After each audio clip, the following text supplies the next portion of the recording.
Kiwi Syslog Server is initially configured to listen to syslog messages via UDP 514.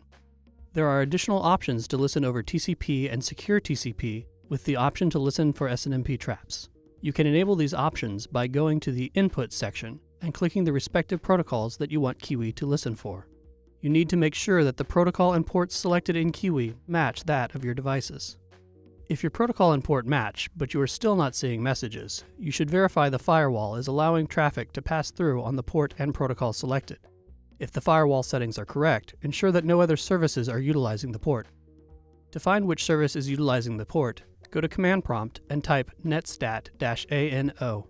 This command will give you a list of active ports and the ID of the process that is bound to them. Check for UDP port that ends in 514 and look up the corresponding process ID. In this example, it reads 4948.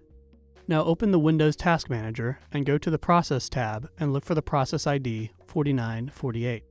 If there is no column shown for process ID, go to View, select Columns, and check the option PID Process Identifier.